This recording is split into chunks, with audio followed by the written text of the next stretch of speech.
SHM और उसके application physics के हर चैप्टर में है।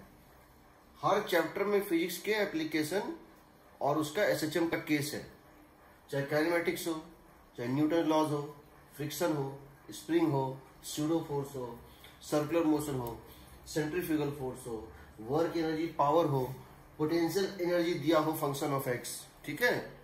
सेंटर ऑफ मास फ्रेम में कैसे करते हैं, रोटेशनल मैकेनिक्स है, ग्रेविटेशन है, सरफेस टेंशन है, बॉयंसी है, इलास्टिसिटी है, थर्मोडायनेमिक्स है, केटीजी है, इलेक्ट्रोस्टैटिक्स है, मैग्नेटिज्म है, ईएमआई है, एसी है, वेव्स है, वेव ऑप्टिक्स है, यूनिट्स एंड डायमेंशन है। हर जगह फिजिक्स में एसएचएम और उसके एप्लीकेशन है। यानी अगर हम हर चैप्टर को अभी बताना शुरू करें तो हो सकता है हर एक चैप्टर में ऑन एंड जो है, मान लो हम 5-5 अगर इलस्ट्रेशन लेंगे तो 18 पंचे कितना हो गया, 90 क्वेश्चन अभी मैं ले सकता हूं। बट बिकॉज हमने एसएचएम पहले पढ़ा है, अगर हम एसएचएम पढ़ रहे होते मैकेनिक्स के बाद तो हम सारी चीजें एसएचएम में क्या होता है, मान लो रोटेशनल मोशन के बाद हम एसएचएम ले रहे हैं तो हम क्या करते हैं, जो चैप्टर पीछे पढ़ चुके हैं उसके एसएचएम के केस भी उस एसएचएम चैप्टर में ले लेते हैं, और जो चैप्टर आगे पढ़ेंगे उसके एसएचएम उस चैप्टर में लेते हैं। समझो, यानी एसएचएम और दूसरा चैप्टर अगर मिक्स है, अगर एसएचएम और दूसरा चैप्टर अगर मिक्स है, ठीक है, तो फिजिक्स के हर चैप्टर में एसएचएम है। तो अगर एसएचएम और दूसरा चैप्टर मिक्स है, एसएचएम और दूसरा चैप्टर का कंबाइंड क्वेश्चन है, तो हम क्या करते हैं, उन दोनों चैप्टर में जो चैप्टर बाद में पढ़ रहे हैं उसमें उसको लेते हैं। समझ रहे हो ना। तो मुझे बेसिकली हमने एसएचएम से स्टार्ट किया है, तो मुझे अभी काइनेमेटिक्स नहीं पढ़ाया तुमको, न्यूटन लॉ नहीं पढ़ाया है, तो अब क्या है मेरा काम कि जब भी हम कोई भी चैप्टर लेंगे, काइनेमेटिक्स लेंगे तो काइनेमेटिक्स में सारी केसेस देखेंगे, साथ में काइनेमेटिक्स में एसएचएम भी देखेंगे। जब हम सर्कुलर लेंगे या रोटेशनल लेंगे, ग्रेविटेशन लेंगे, सब कुछ देखेंगे। फिर भी कुछ मिनिमम रिक्वायर्ड है, क्योंकि तुम जब सीट बनाओगे या तुम एससी वर्मा बनाओगे तो एससी वर्मा तो ये मान के चल रहे हैं कि एससी वर्मा चैप्टर के पहले जो चैप्टर है उसके एसएचएम वहां उन्होंने दे दिए हैं। अगर एसएचएम में अगर समझो ग्रेविटेशन पढ़ाने के बाद उन्होंने एसएचएम दिया है, अगर एससी वर्मा की बुक में ग्रेविटेशन चैप्टर के बाद एसएचएम चैप्टर है तो एसएचएम में ग्रेविटेशन का एसएचएम दिया हुआ है, उसके क्वेश्चंस हैं। लेकिन अगर फ्लूइड उसके बाद है या सरफेस टेंशन एसएचएम के बाद है तो सरफेस टेंशन में तुमको एसएचएम के क्वेश्चन डाले जाएंगे। तो वो एक मैकेनिज्म है। तो हम अगर सबके अभी पूरा बता दें तो बहुत टाइम लगेगा और हम उस चैप्टर के साथ लेंगे। फिर भी हम कुछ तुमको उसके बताते हैं। रोटेशन के केस में एसएचएम के बहुत सारे केस होते हैं, इसमें बहुत सारे केस होते हैं। एक ये पोटेंशियल एनर्जी वाला बहुत इंपॉर्टेंट है। इंपॉर्टेंट इन द सेंस कि तुमको पैकेज में मिल जाएगा, जो हमारा वर्कबुक उसमें तुमको मिल जाएगा। तुम डिफरेंशिएट नहीं कर पाओगे क्योंकि पैकेज हमारे अकॉर्डिंग हमने पैकेज के सीक्वेंस से अलग पढ़ा है, ठीक है।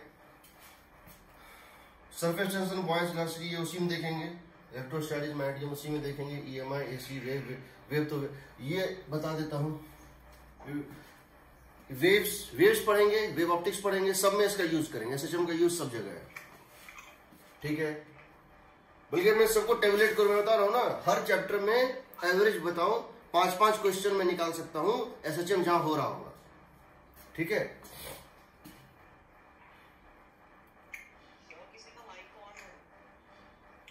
बंद कर लो वरना मैं म्यूट करूंगा, ठीक है। चलो, तो रोटेशन के केस, यूनिट्स एंड डायमेंशन के केस और यूएच फंक्शन ऑफ एक्स, ये 3 केस हम आज देख लेते हैं। बाकी हम जो चैप्टर भी पढ़ेंगे आज के बाद उस चैप्टर में एसएचएम भी हम उसके इलस्ट्रेशन में लेंगे, उस चैप्टर में जहां जहां एसएचएम होता है, ठीक है। स्टार्ट करें। हाँ,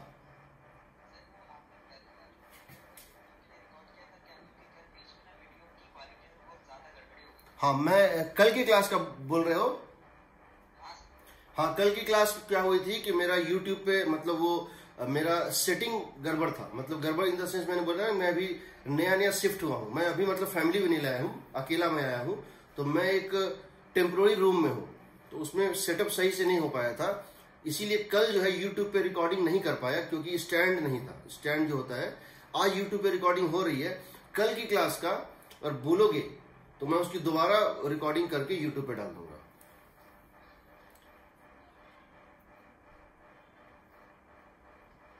ठीक है, कल की क्लास का रिकॉर्डिंग मैं यूट्यूब पे दोबारा डाल दूंगा। आज की क्लास का यूट्यूब पे रिकॉर्डिंग होगा, रिकॉर्डिंग तो हो रहा है, बट इसको यूट्यूब पे डालने के लिए फिर मुझे ब्रॉडबैंड कनेक्शन चाहिए। मेरे पास मोबाइल डेटा है, मोबाइल डेटा से ये डाउनलोड होगा कि नहीं अपलोड वो भी नहीं मैं जानता नहीं, बट आज इसकी रिकॉर्डिंग टैब पे हो रही है। Quality of recording on zoom बहुत खराब होती है, बहुत खराब। वीडियो रिकॉर्डिंग उसके लिए चाहिए होती है, तो वो बहुत खराब क्वालिटी मुझे भी लग रहा था, बट आज का जो है यूट्यूब पे रिकॉर्डिंग हो रहा है, चला जाएगा। ठीक है, कल के बारे में मैं कुछ करता हूं, अगर होगा तो उसके नोट शेयर कर दूंगा। तो देखो, यूनिट्स एंड डायमेंशन, यूएक्स, और ये इसमें सबसे बहुत ज्यादा केसेस बनते हैं। मैं एक बार उसको बता देना चाहता हूं ताकि तुमको दिक्कत ना हो। अभी तुम, और कल तुम लोग का 11 बजे सुबह 11 AM 11 AM टुमारो तुम लोगों का पेपर डिस्कशन है, टेस्ट पेपर डिस्कशन है। ठीक है, मंडे हम स्टार्ट कर रहे हैं वेव्स, हम मंडे को स्टार्ट कर रहे हैं वेव्स, मैकेनिकल वेव्स। ठीक है, चलो, so we are starting now. पहले हम यूनिट्स एंड डायमेंशन का एक ले लेते हैं इलस्ट्रेशन, दूसरा ले लेते हैं पोटेंशियल का, एनर्जी का, फिर रोटेशन के बहुत सारे केसेस हैं, देख लेते हैं क्या करेंगे। So let us see what we are going to do. तो हमारे पास मान लो एक क्वेश्चन है, और उस क्वेश्चन को देखने के बाद वी आर गोइंग ब्लैंक, हमको समझ में नहीं आ रहा क्या करना है। हमसे एक क्वेश्चन पूछा गया है इस तरह से। क्या क्वेश्चन पूछा गया है? देखो, we have been asked a question of this type. Question ये है, दो स्फेरिकल बॉल्स हैं,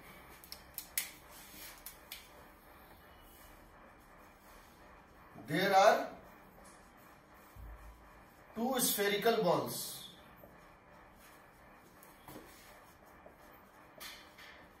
of radius r and 2r having densities rho and 3 rho and 4 rho, and surface tensions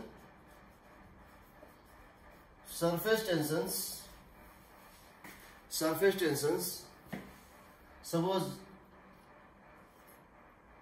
2s and s।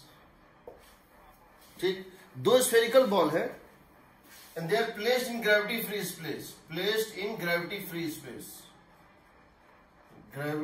Space. मतलब क्या है, ये एक ball है और ये एक दूसरा बॉल है, स्फेरिकल बॉल्स है। These two are the spherical balls। ये दो स्फेरिकल बॉल है, जैसे बैलून होता है, तुम इसको पिचका दो, इसको थोड़ा सा डिफॉर्म करके छोड़ दो तो ये इलिप्सॉइड बन जाएगा। जो स्फेयर वो क्या बन जाएगा? इलिप्सॉइड बन जाएगा। उसको छोड़ दो, वो ऑसिलेट करने लगता है। कैसे? इसको क्या करो, दे आर गिवन जेंटल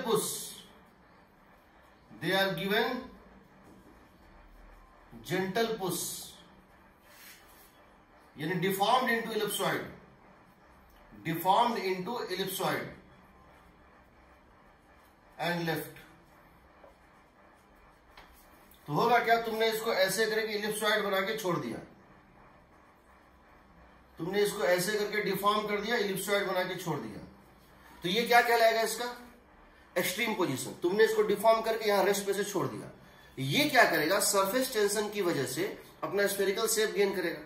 ये सरफेस अपना स्फेरिकल शेप गेन करेगा, फिर उल्टा जाएगा तो ये यहां पहुंच जाएगा। समझ रहे हो?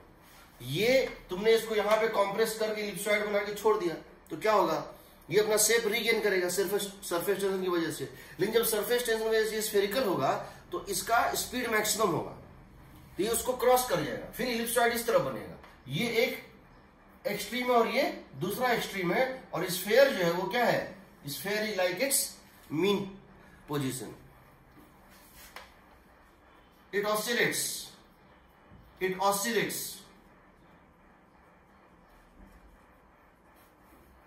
find ratio of their time period। यही चीज यहां भी किया गया, find the ratio of their time period, find ratio of their time period.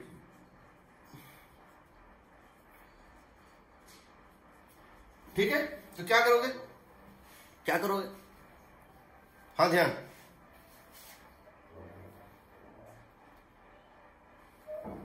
Hello, हाँ डायग्राम में ही कट रहा हूं, मैं देख रहा हूं राइट साइड तो थोड़ा सा डायग्राम में कट रहा है। तो बताओ अब इसका टाइम पीरियड कैसे निकालेंगे?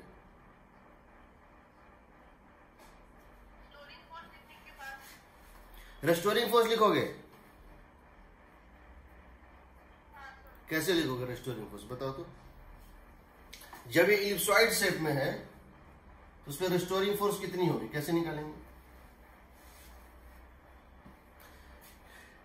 इसका कोई रास्ता नहीं है, या शायद होगा भी, बट सबसे बेस्ट और जो आपको लगाना है वो है डायमेंशनल एनालिसिस। लेट, याद रखना, जिस क्वेश्चन का कोई नहीं होगा, जिस क्वेश्चन का कोई तरीका नहीं होता है उसका डायमेंशन का तरीका होता है। Let time period is proportional to radius to the power a, density to the power b and surface tension to the power c. मान सकते हैं?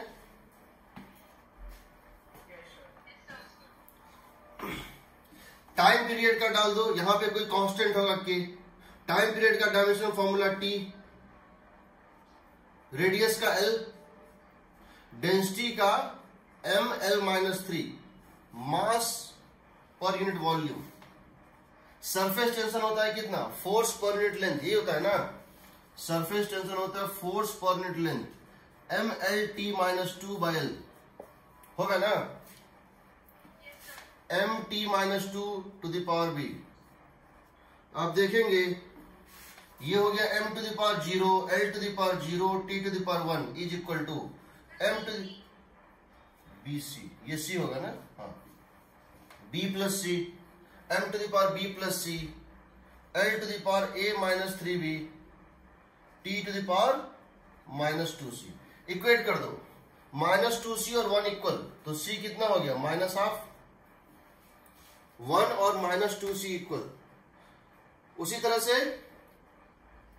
अब b प्लस सी 0, b प्लस सी 0 और a-2 भी, a-3b भी 0, ये ना, तो यहां से आ जाएगा therefore b is equal to -c, b is equal to -c means half, therefore a is equal to कितना हो जाएगा बताओ, 3b, 3b मीन्स 3/2, ये ना,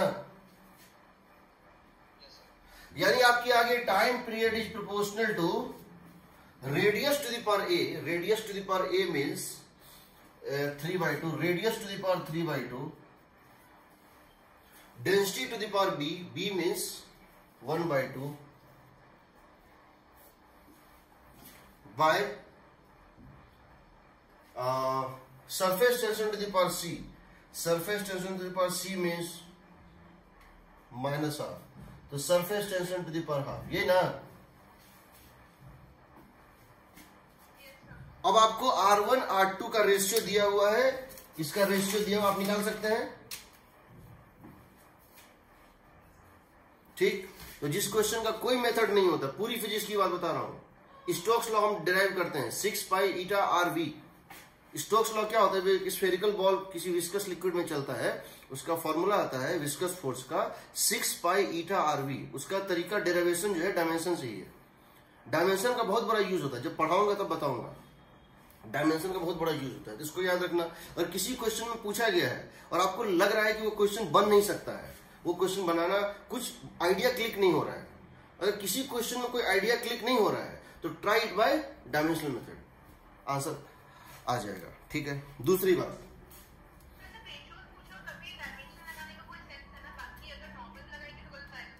क्या बोले, हाँ हाँ रेशियो पूछा है तो ठीक है, हाँ ठीक है, रेशियो पूछा है तो रेशियो पूछा, या ये कहा गया है कि इसको डबल कर दिया तो क्या होगा, बात वही हुआ, हाँ बात वही हुआ, ठीक है।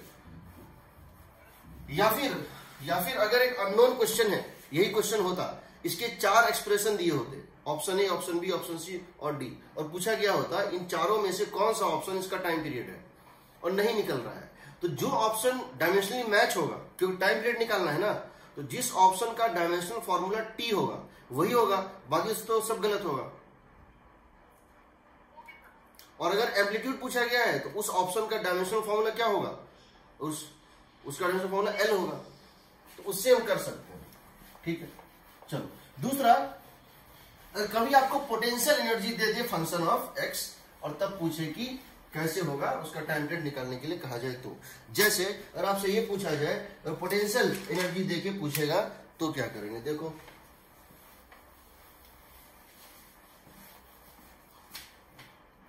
और आपसे पूछा गया है कि potential energy function of X दिया हुआ है, इमेजिन करो कि a by X square minus B by X, तो सबसे पहले तुमको बताना है इसका टाइम पीरियड क्या होगा और किस पॉइंट पे होगा। हाँ ध्यान बताओ।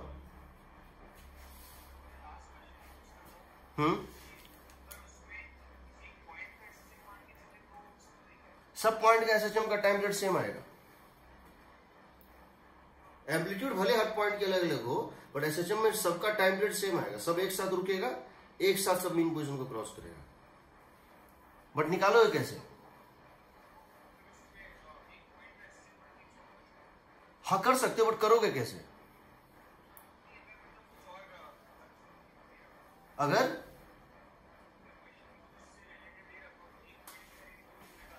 हाँ किसी भी पॉइंट का, अगर एक ब्लॉक, अगर एक सिस्टम एसएचएम कर रहा है, समझो अगर ये सिस्टम एसएचएम कर रहा है इस तरह से, यहां से ये यहां बना, स्फीयर बना, यानी ये पॉइंट यहां से यहां पहुंचा और ये पॉइंट यहां से यहां पहुंचा और ये पॉइंट यहां से यहां पहुंचा, ये पॉइंट रेस्पेक्टिवली जब ये इलिप्सॉइड था और जब ये बना, ये पॉइंट अपने एक्सट्रीम से मीन पहुंचा, ये एक्सट्रीम से मीन पहुंचा, ये एक्सट्रीम से मीन पहुंचा, सबकी एम्पलीट्यूड अलग अलग है बट टाइम पीरियड सबका सेम होगा, t/4 ये भी होगा, t/4 ये भी होगा और t/4 ये भी होगा। ठीक है ना? तो किसी एक पॉइंट का निकाल लो, उससे पूरे बॉडी का निकल जाता है। ठीक है, अब देखो यहां पे देखो, हमसे पूछा गया है कि यहां पे इसकी टाइम पीरियड निकालनी है, तो इसका दो तरीका हमारे पास है, इसका दो तीन तरीका हो सकता है। पहला तरीका ये हो सकता है हम फोर्स निकालने, फाइंड करें कि किस पॉइंट पे इक्विलिब्रियम है और फिर इसको हम सॉल्व करें। तो अगर हम इसको फोर्स निकालना चाहते हैं तो ये minus D by D x minus of minus 2a by x cube plus b by X square. ठीक है ना? इज इक्वल टू 0 कर दो, इंप्लाइज। तो फोर्स कितना हो गया, एक काम करो पहले फोर्स निकाल लो। फोर्स कितना आ जाएगा बताओ? ये 2a by x cube minus b by X square, यानी कि 1 बाई एक्स स्क्वायर कॉमन ले लो, 2a by X minus B. इसको हम 0 से इक्वेट कर दें, किस पॉइंट पे इक्विलिब्रियम है, किस पॉइंट पे इक्विलिब्रियम है, तो we are going to get finite value आएगा x is equal to 2a by B. तो इस पॉइंट पे ये इक्विलिब्रियम है। हम जानना चाहते हैं किस टाइप का इक्विलिब्रियम है, तो हम ये जानना चाहते हैं ये किस टाइप का इक्विलिब्रियम है, तो कैसे करेंगे, which kind of equilibrium it is. तो एक काम करते हैं, या तो उसको डबल डिफरेंशिएट करो और देखो कि अगर D square you by D x square negative है या पॉजिटिव है, या फिर एक काम करो कि इस पॉइंट पर ये 0 था, इस पॉइंट पर ये 0 था, so at x is equal to 2a by b, force is 0। At x is equal to 2a by b plus delta, छोटा सा वैल्यू बढ़ा दो, इसको थोड़ा सा बढ़ा दो, तो फोर्स क्या आएगा, निगेटिव आएगा। अगर यहां पर x का वैल्यू ये डालते हैं तो 0 आता है, इसको थोड़ा सा बढ़ाएंगे तो ये वैल्यू रिलेटिवली छोटा होगा तो निगेटिव आएगा। और at x is equal to 2a by B minus delta, delta is very small value, इसको थोड़ा छोटा करेंगे तो क्या होगा, ये रेशियो बड़ा होगा, तो ये हो जाएगा f इज पॉजिटिव। तो क्या देख रहे हो कि ये ऐसा पॉइंट है, x is equal to 2a by b, x is equal to 2a by b एक ऐसा पॉइंट है, x is equal to 2a by b ऐसा पॉइंट है जहां फोर्स था 0, उसके लेफ्ट में फोर्स पॉजिटिव है, उसके लेफ्ट में फोर्स पॉजिटिव है और उसके राइट में थोड़ा सा एक्स्ट्रा करोगे, फोर्स नेगेटिव है। तो इस पॉइंट पे ये टेंजेंट कैसा बिहेव करेगा, निगेटिव स्लोप वाला। ये स्प्रिंग का प्रॉपर्टी होता है ना, स्प्रिंग का प्रॉपर्टी क्या होता है, F इक्वल टू माइनस के एक्स। अगर यहां हम ओरिजिन मान लें और इस छोटे से टुकड़े को ये मान लें, तो कैसा बिहेव कर रहा है, F इक्वल टू माइनस के एक्स। तो ये स्टेबल इक्विलिब्रियम है, ये स्टेबल इक्विलिब्रियम है, ये स्टेबल इक्विलिब्रियम है ना। अब हमको निकालना है इसका टाइम पीरियड क्या होगा या फोर्स कांस्टेंट क्या होगा। तो क्या करेंगे, यहां पे जो स्लोप होगा, यहां जो स्लोप होगा df बाई dx, किस पॉइंट पे, at x equal to 2a by b, ये आएगा सम नेगेटिव कांस्टेंट के, ये आना चाहिए सम नेगेटिव कांस्टेंट के। तो उसको हम कहेंगे df इक्वल टू माइनस के इंटू dx, होगा ना। तो ये स्प्रिंग कांस्टेंट की तरह बिहेव करेगा। तो एक काम करते हैं, फोर्स तो हम निकाल ही चुके थे ना, हम फोर्स तो हम निकाल ही चुके थे, हम df बाई dx निकाल लेते हैं। तो df बाई dx क्या हो जाएगा बताओ, ये देखो f ये था, f हमारा ये था, तो df बाई dx करेंगे तो कितना आएगा, minus 6a by x to the power 4 होगा। बताओ df बाई dx क्या होगा, minus 6a by x to the power 4 plus 2b by x cube. ये है किसी पॉइंट पे df बाई dx की वैल्यू। हमको किस पॉइंट पे df बाई dx की वैल्यू चाहिए, हमको स्मॉल dx चेंज करने पे df कितना हो रहा है वो कहां निकालना है, x equal to 2a by b पे। सो df बाई dx कहां निकालना है, at x is equal to 2a by b पे।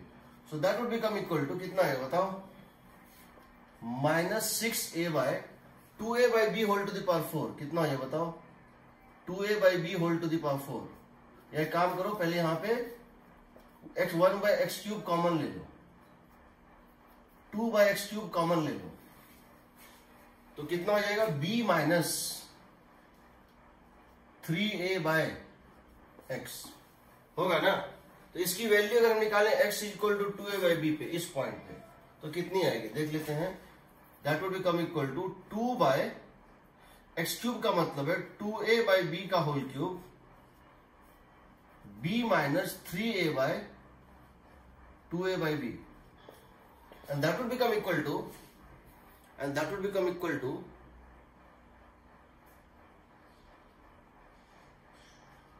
कितना ये बताओ, ये और ये कट गया, माइनस बी क्यूब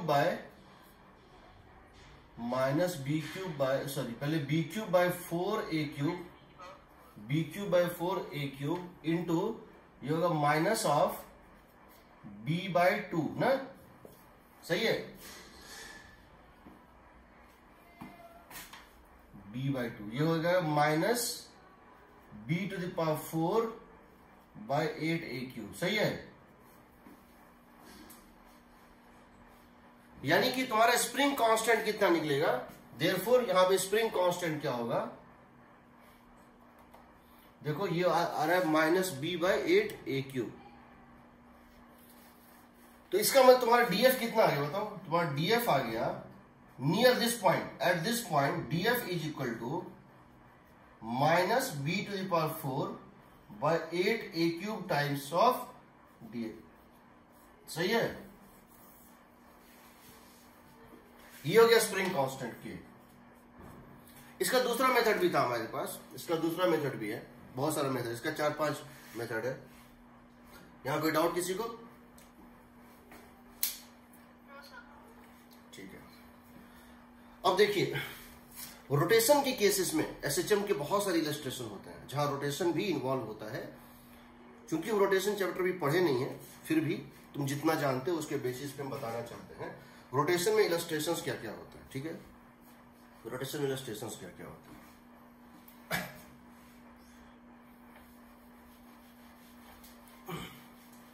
मान लो मुझसे एक क्वेश्चन ये पूछा है, so cases involving rotation, cases involving rotation,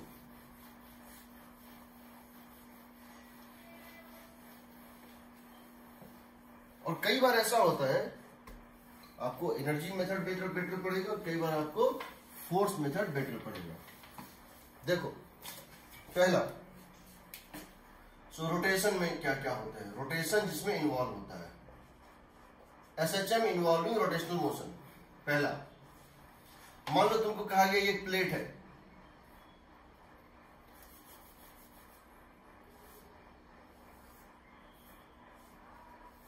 ये वॉल है, 4 वॉल्स हैं, ये 4 वॉल्स हैं,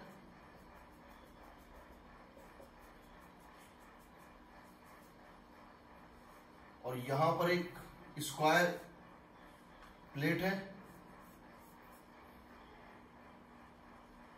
यहां ये कनेक्टेड है, यहां ये कनेक्टेड है, यहां ये कनेक्टेड है, यहां ये कनेक्टेड है,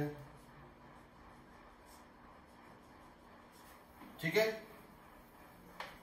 तो ये 4 वॉल्स हैं और ये 8 स्प्रिंग्स हैं, और ये रेक्टेंगल, ये एक स्क्वायर प्लेट है, एक स्क्वायर प्लेट है जिसकी मास है m, लेंथ l, मास है m, लेंथ l, ये इसका सेंटर है। आप इसको थोड़ा सा रोटेट, हर एक का स्प्रिंग कांस्टेंट k है, आप इसको थोड़ा सा रोटेट करके छोड़ देते हैं। You rotate it slightly rotated about this axis, slightly rotated about axis O and left. Find time period. आपको इसका टाइम पीरियड निकालना है तो क्या करेंगे बताइए? हाउ टू गेट इस टाइम पीरियड। हमको इसका, हम क्या किए हैं इसको, हम इसको क्या किए हैं, इसके प्लेन में इसको ऐसे घुमा के छोड़ दिए थे, ऐसे ऐसे ऐसे चम करेगा। हमको इसका टाइम पीरियड निकालना है, ठीक है। तो हम क्या करते हैं, हम इसको बनाते हैं एनर्जी मेथड से, हम इसको बनाते हैं ई मेथड से, एनर्जी मेथड। हम क्या करते हैं, बोलते हैं मान लेते हैं हमने इसको टिल्ट कर दिया थोड़ा सा, इस तरह से हमने इसको जो है थोड़ा सा ऐसे करके टिल्ट कर दिया, ऐसे रोटेट कर दिया बाय एंगल थीटा, और उस समय इसकी एंगुलर वेलोसिटी है ओमेगा, एंगुलर एक्सीलरेशन है अल्फा। जब मैंने इसको, जब ये थीटा से रोटेटेड था, जब ये थीटा से रोटेटेड था, उस समय इसकी एंगुलर वेलोसिटी है ओमेगा और एंगुलर एक्सीलरेशन है अल्फा। तो इसको हम क्या लिखेंगे, क्या हम लिख सकते हैं, टोटल एनर्जी लिखते हैं। टोटल एनर्जी क्या होगी, kinetic plus translational, kinetic plus potential. अब ये बताओ इसकी काइनेटिक क्या होगी, क्या हम लिख सकते हैं, it is half ml square bye 3, नहीं ml square by 6 omega square, सही है। इस एक्सिस के अबाउट, ये इसका रोटेशनल एक्सिस है, क्या इसकी मूवमेंट रेंज से ml square by 12 plus ml square by 12 होगी, ml स्क्वायर बाय 6 होगी ना। कम टू पोटेंशियल एनर्जी, देखो ये जो लेंथ है, ये पॉइंट जो है जंक्शन, ये जंक्शन यहां से यहां पहुंच जाएगा, ये जंक्शन यहां से यहां पहुंच जाएगा। ये बताओ इस जंक्शन का, ये यहां से यहां पहुंच जाएगा। अगर ये रेडियस r है, अगर इस सेंटर से इस जंक्शन तक की डिस्टेंस r है, तो क्या ये डिस्टेंस r थीटा होगी, क्या ये डिस्टेंस r थीटा होगी। अब इस r थीटा का 2 कंपोनेंट है, एक है इधर और एक है इधर, समझ रहे हो। ये जो r थीटा है, ये जो आर्क बढ़ा r थीटा, इस r थीटा का 2 कंपोनेंट है, एक इधर और एक इधर। इस कंपोनेंट की वजह से ये स्प्रिंग एलोंगेट हुआ होगा, ये स्प्रिंग एलोंगेट हुआ होगा, कितना, ये स्प्रिंग एलोंगेट, हम इसको फिर से बना रहे हैं यहां पे, ये एक स्प्रिंग है, हम कोई 2 स्प्रिंग ले लेते हैं, एक कॉर्नर, बाकी सारे कॉर्नर पे सेम चीज हो रहा है। ये जो पॉइंट था, ये यहां से ऐसे करके टेंजेंशियली इस सर्किल पे टेंजेंशियली, समझ रहे हो ना, इस सर्किल पे टेंजेंशियली, ये टेंजेंशियली यानी यहां से 45 डिग्री पे मूव कर गया, कितना मूव कर गया, r थीटा। अगर ये थीटा से रोटेट किया है, ये डिस्टेंस होगा r थीटा।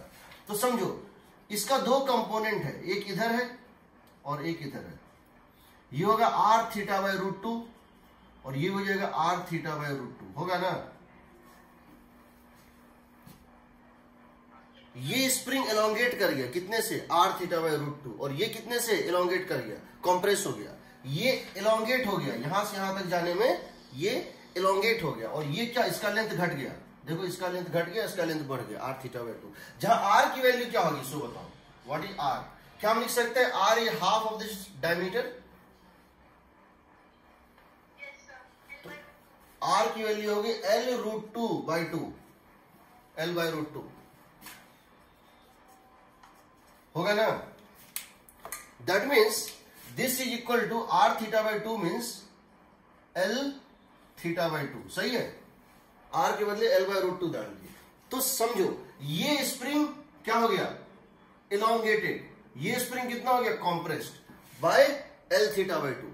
ये स्प्रिंग हो गया इलोंगेटेड और ये हो गया कॉम्प्रेस्ड। सिमिलरली ये क्या होगा बताओ, इस तरह घूमेगा, ये क्या हो जाएगा, कॉम्प्रेस्ड, ये कितना हो जाएगा, इलोंगेटेड। ये घूमेगा इस तरह से, ये क्या हो जाएगा, कॉम्प्रेस्ड, और ये क्या हो जाएगा, इलोंगेटेड। उसी तरह ये घूमेगा इस तरह से, ये क्या हो जाएगा, इलोंगेटेड, ये क्या हो जाएगा, कॉम्प्रेस्ड। बट सब में इलोंगेशन कॉम्प्रेशन सेम ही है, तो इसको क्या लिख सकते हैं, प्लस हाफ के l थीटा बाय 2 का होल स्क्वायर, 8 टाइम्स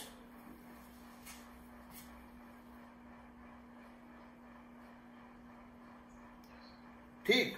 अब क्या करना है, कुछ नहीं, आ गया तुम्हारा, इसको डिफरेंशिएट कर दो या डायरेक्टली लिख दो। कैसे लिखोगे, ये तुम्हारा आ गया E is equal to ml square by 12 into omega square plus k l square theta square, सही है, ठीक है ना। अब निकाल दोगे डिफरेंशिएट करके,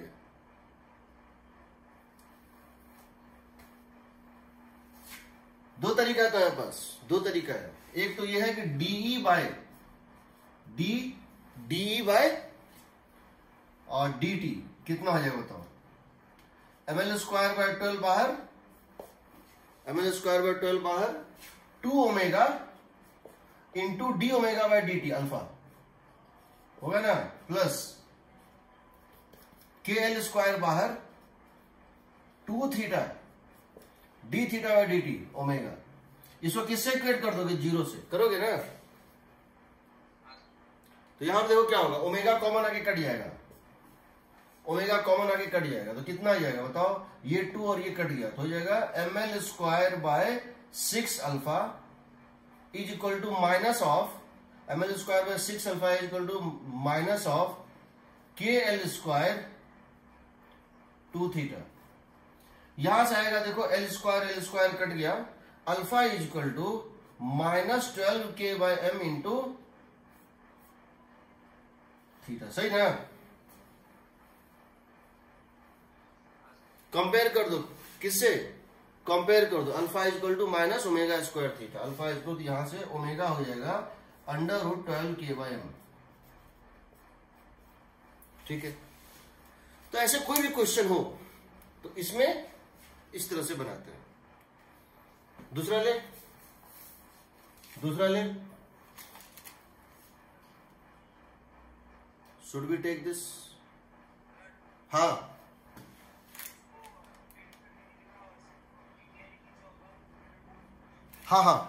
अगर इसको लीनियरली खींचते इस तरह ना, तो इसमें मानते, इसमें से मानते कोई एलोंगेशन कंप्रेशन नहीं हुआ है,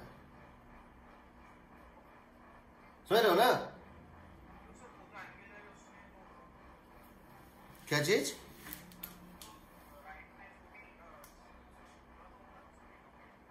नहीं वही बता रहे हैं ना,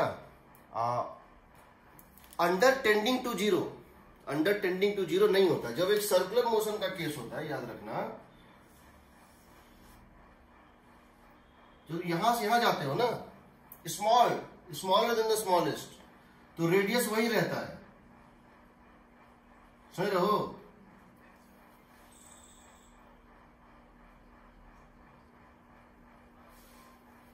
समझ रहे हो,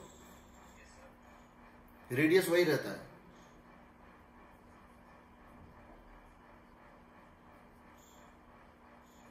छोटा करते जाओ ये दोनों परपेंडिकुलर होगा और ये रेडियस वही रहेगा।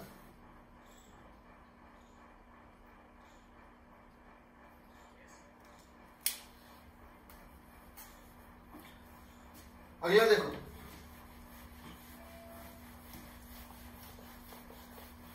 हमने कंपाउंड पेंडुलम जो पढ़ा था, अगर मैं तुमसे क्वेश्चन ये पूछूं,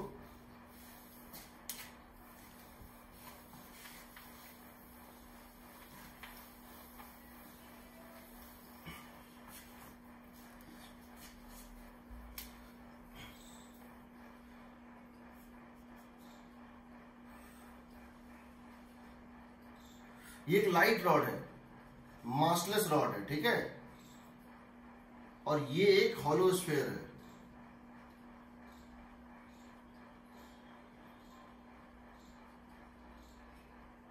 ये एक हॉलो स्फेरिकल सेल है। इसकी मास है m, रेडियस है r, और यहां से लेके यहां तक की डिस्टेंस, यहां से सेंटर से लेके यहां तक की डिस्टेंस जो है वो मान लेते हैं कि L है। मतलब O से लेकर के और C तक की डिस्टेंस OC जो वो कितनी है, L है, ठीक है। इसके सेंटर से इस O तक की डिस्टेंस L है। ये लाइट रॉड है, इसमें आपने एक वाटर भर दिया, इसमें आपने एक लिक्विड भर दिया। नॉन विस्कस लिक्विड है, non viscous liquid, hollow sphere. This is a non viscous liquid, non viscous liquid, जिसकी मास है m, जिसकी मास है m। अच्छा, दूसरा केस में आपने क्या किया है, यही लिया, सब कुछ वही है, खाली फर्क है कि now this liquid same, now liquid is frozen, now liquid is frozen, वो आइस बन चुका है। दोनों केस में आप जब इसको छोड़ेंगे टाइम पीरियड अलग अलग आएगा, दोनों केस में टाइम पीरियड अलग अलग आएगा। क्यों?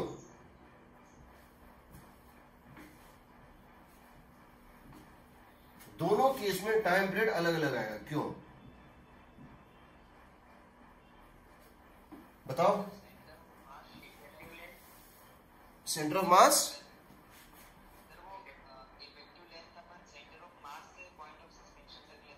ठीक है, वही लिए है, एल लिए है।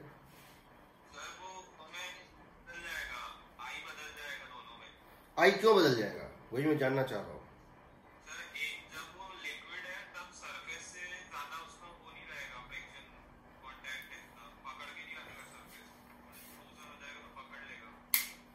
अच्छा, देखो होता क्या है, समझो, रिजिड बॉडी और नॉन रिजिड बॉडी में जो फर्क होता है वो यहां पर है क्या कि जिस समय ये ओमेगा से घूम रहा है ऐसे करके,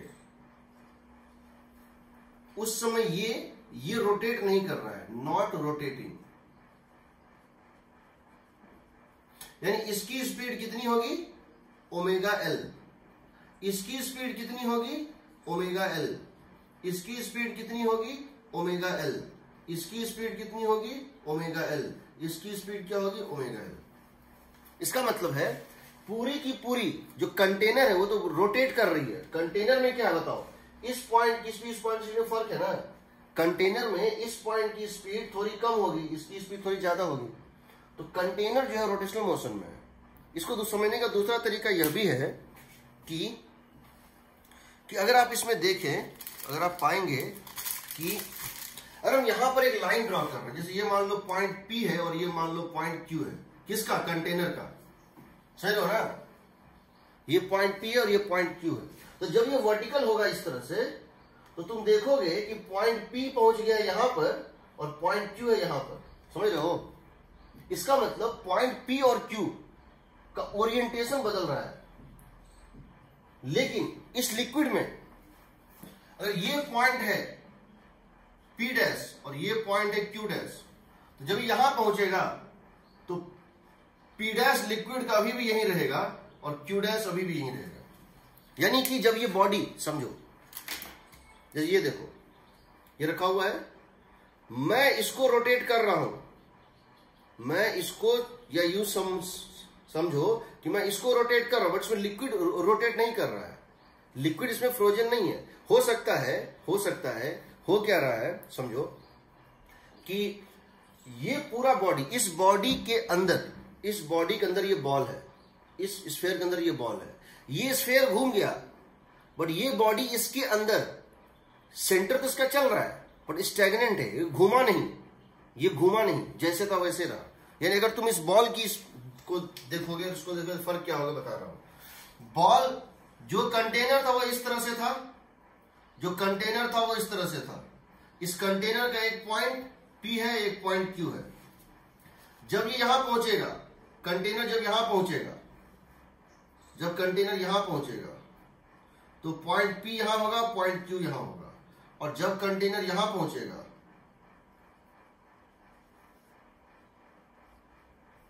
तो पॉइंट P यहां होगा, Q यहां होगा। यानी कि ये रोटेशन में है। लेकिन जो ये बॉल है, जब इसकी बात तुम करोगे लिक्विड की, तो लिक्विड में अगर ये पॉइंट मान लो P' था और ये पॉइंट Q' था, तो जब ये सबसे बॉटम मोस्ट पॉइंट पे पहुंचेगा तब भी ये P' पे होगा और ये Q' पे होगा। यानी कि इसके साथ इस पे कोई रोटेशन मोशन नहीं हो रहा है, ये सिर्फ ट्रांसलेशन मोशन में। और जब यहां पहुंचेगा तब भी इसका P' नहीं होगा, Q' नहीं होगा, लिक्विड का ये होगा। इसीलिए अगर हमको इसकी काइनेटिक एनर्जी यहां पे लिखनी है तो क्या करेंगे, लिखेंगे हाफ m। अगर हमको इसकी यहां पे क्या लिखनी है, काइनेटिक एनर्जी, तो लिखेंगे हाफ मास m VCm², मास किसकी, हॉलो स्फेरिकल बॉडी की, plus half I about centre of मास, इसकी किसकी, बॉडी की, इसकी कंटेनर की, इंटू ω²। ये हो गया किसकी, कंटेनर की। लेकिन जब इसका लिखेंगे लिक्विड का, तो सिर्फ लिखेंगे हाफ, लिक्विड का मास कितना है, स्मॉल m इंटू VCm²। इसमें रोटेशन पार्ट नहीं होता है, इसीलिए इसमें जो हम मोमेंट ऑफ इनर्शिया लेंगे, जो कंपाउंड पेंडुलम हम किए थे, तो इस पूरे बॉडी को हम पॉइंट मास मानेंगे। क्या मानेंगे, पॉइंट मास। ये पूरा बॉडी पॉइंट मास की तरह बिहेव करता है। यानी इस केस में जब तुम मोमेंट ऑफ इनर्शिया लोगे फर्स्ट केस में, तो क्या करोगे, जबकि यहां पर क्या होता है, ये जो ग्रिप बना लेता है, खैर ये सब रोटेशनल का टॉपिक है, ठीक है। ये यहां पे ग्रिप बना लेता है, तो ग्रिप बना लेता है, तो अब ये इसका पार्ट बन गया है, अब ये दोनों साथ घूमता है, यानी यहां रोटेशन होता है। तो फर्स्ट केस में आई लोगे, जो कंपाउंड पेंडुलम तुम लिए थे, क्या करते थे तुम, कंपाउंड पेंडुलम में ओमेगा क्या लिखते थे, under root of I about mgl/I axis, यही ना, mgl/I एक्सिस, ये था ना। तो फर्स्ट केस में m तो लोगे कितना, m+m, मास कितना लोगे, m+m, टोटल मास। L कितना लोगे, वही लोगे, सेंटर मास, इसकी डिस्टेंस कितनी है, L। यानी यहां पे कोई फर्क नहीं आएगा, ये तो बोथ केस में सेम आएगा। टॉर्क दोनों केस में सेम है, याद रखना। फर्क किसका है, मोमेंट ऑफ इनर्शिया का, m+m/L। I axis first case में लोगे, इन फर्स्ट केस, इसके बाद क्या होता है बताओ, हॉलो स्फीयर का क्या होता है, उसके बाद 2/3 mr² होता है ना, प्लस ml², प्लस इस पूरे को पॉइंट मास मान लो, इसमें रोटेशन मोशन नहीं है, क्योंकि इसकी और इसकी स्पीड सेम है, ये सिर्फ ट्रांसलेशनल मोशन है। तो क्या लिख दोगे, m into L, point mass का मोमेंट इनर्शिया क्या होता है, ml² होता है ना। जबकि आई एक्सिस जब सेकेंड केस में लोगे तो दोनों रोटेशन में है, पहला भी और दूसरा भी, क्योंकि सेकेंड केस में जब लिखोगे काइनेटिक एनर्जी यहां पे, तो क्या लिखोगे, हाफ m ये तो लिखोगे half total mass half m into mass of container into VCM square plus half ICM of the container into omega square plus अब यहां पे क्या देखोगे, इसकी स्पीड थोड़ी कम है, इसकी स्पीड उससे ज्यादा है। लिक्विड की स्पीड भी अब हर जगह अलग अलग है, इसलिए तुम देखोगे कि ये लिक्विड भी जो है रोटेशन, तुम इन दोनों को मिला के एक कंबाइंड सॉलिड स्फीयर मान सकते हो। तो क्या हो जाएगा बताओ, सॉरी यहां 2/3 था, यहां 2/3 था, 2/5 नहीं होगा, हॉलो स्फीयर था ना। अब क्या करोगे, दोनों को मिला के कंबाइंड सॉलिड स्फीयर बन जाएगा, दोनों को मिला के एक कंबाइंड सॉलिड स्फीयर क्या बन जाएगा, हो जाएगा। यह एक काम करो, इसका लिखो 2/3 mr square plus ml square plus इस सॉलिड स्फीयर का क्या लिखोगे 2/5 mr square plus ml square, ये डालोगे। यानी कि यहां मोमेंट इनर्शिया ज्यादा होगा, यहां moment of inertia previous combination क्या होगा, ज्यादा होगा। मोमेंट इनर्शिया ज्यादा होगा इसलिए ओमेगा क्या होगा बताओ, कम होगा, इसलिए टाइम पीरियड ज्यादा होगा। तो सेकंड केस में याद रखना, सेकंड केस में मोमेंट ऑफ इनर्शिया क्या है, ज्यादा है, इसीलिए ओमेगा का वैल्यू क्या है, कम है, और ओमेगा वैल्यू कम है तो टाइम पीरियड ज्यादा होगा, सेकंड केस में टाइम पीरियड ज्यादा होगा। ठीक, ये पढ़े हो रोटेशन में।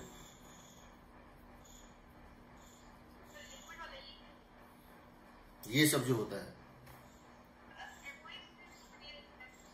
क्या हुआ,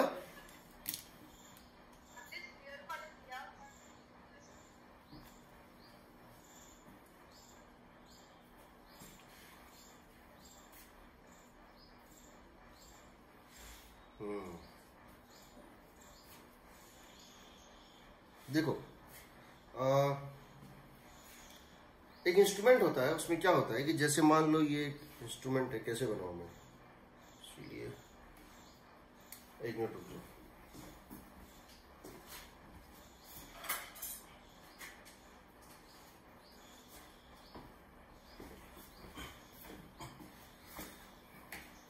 इसको देखो ऐसे है, ठीक है। अब मैं क्या कर रहा हूं, अब मैं क्या कर रहा हूं,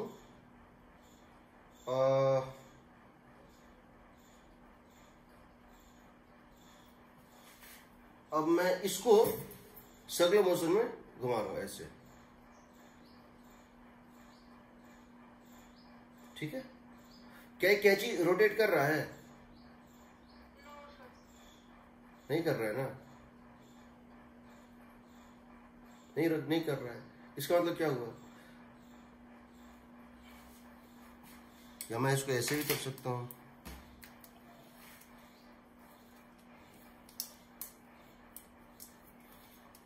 रोटेशन पढ़ूंगा तो सब कुछ बताएंगे ये सब, मुझे लगा था कि तुम लोग को पहले से पता होगा।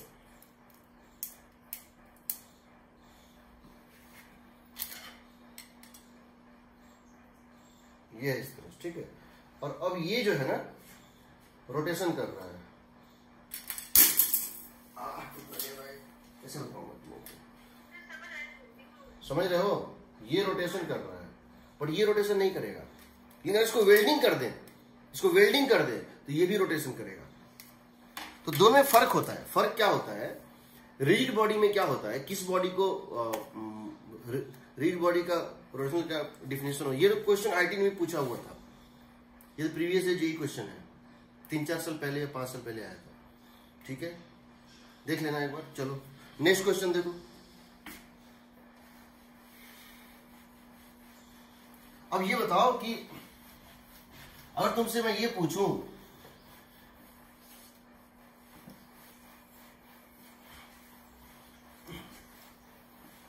एक रॉड को मैंने हैंग कर दिया इस तरह से, एक रॉड को मैंने 2 धागों के थ्रू हैंग कर दिया, 2 थ्रेड लिया, उसको हैंग कर दिया, ठीक, छत से, और फिर मैंने इसको थोड़ा सा ऐसे रोटेट करके छोड़ दिया, तो ऐसे ऐसे ऐसे चम करेगा, इसका टाइम पीरियड निकालना है, ठीक है। समझो क्वेश्चन क्या है, question is this, question is this, ये यूनिफॉर्म रॉड है और मैंने इसको यहां से एक धागे से हैंग कर दिया और मैंने इसको यहां से भी एक धागे से हैंग कर दिया सिमेट्रिकली, मैंने इसको यहां से एक धागे से जो है तो हैंग कर दिया सिमेट्रिकली,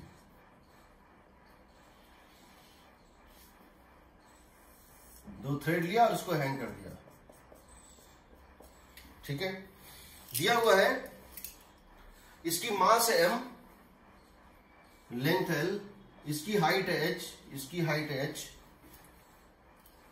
सेंटर ऑफ मास से, जो इसका सेंटर ऑफ मास है, वहां से इसकी डिस्टेंस है b/2, इसकी डिस्टेंस है b/2 और इसकी डिस्टेंस भी है b/2। ठीक है ना। क्वेश्चन है if it is rotated perpendicular to the plane of the board. इसको इस बोर्ड के प्लेन के परपेंडिकुलर रोटेट कर दिया गया है, तो उसका टाइम पीरियड निकालना है। ठीक है, सो क्वेश्चन है find time period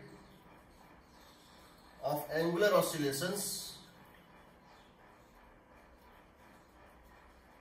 about vertical axis, इस एक्सिस के अबाउट। ओ ऐसे इसको रोटेट कर दिए हैं, ऐसे इस के परपेंडिकुलर, तो ये ऐसे ऐसे करेगा, ऐसे से। तो हमको बताना इसका टाइम पीरियड क्या हो। तो क्या करेंगे हम, क्या करते हैं, हम बोलते हैं मान लो हमने इसको रोटेट कर दिया ऐसे करके, और ये पॉइंट यहां से यहां पहुंच जाएगा,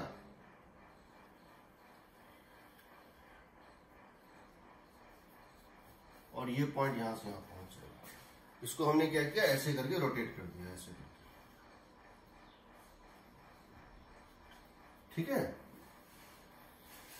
इस एंगल को कोई नाम दे दो, इस एंगल के नाम दे दो कितना, थीटा दे दो, इसको थीटा दे दो, और इसको नाम दे दो कितना, चलो इसको दे दो थीटा, ये हो गया थीटा। और अब ये धागा यहां से कनेक्टेड होगा कि नहीं, अब ये धागा कहां से जाएगा कनेक्टेड, यहां से यहां तो हो जाएगा कनेक्टेड। ये जो एंगल होगा वर्टिकल, ये मान लो फाई है, ये जो एंगल होगा वर्टिकल के साथ,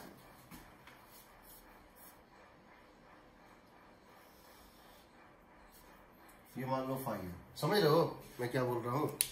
हमने इसको रोटेट किया इस तरह से, तो एक जो है ये धागा जो वर्टिकल में था, इस धागे ने अब नया एंगल बना लिया है फाई, और ये एंगल है थीटा। तो इसको हम डायग्राम अगर बनाएं तो हम इस टाइप से बनाएंगे। हम इसको फिर से अगर डायग्राम बनाना चाहें तो ऐसे करके बनाते हैं इसको, फिर इसको ऐसे करके बनाते हैं,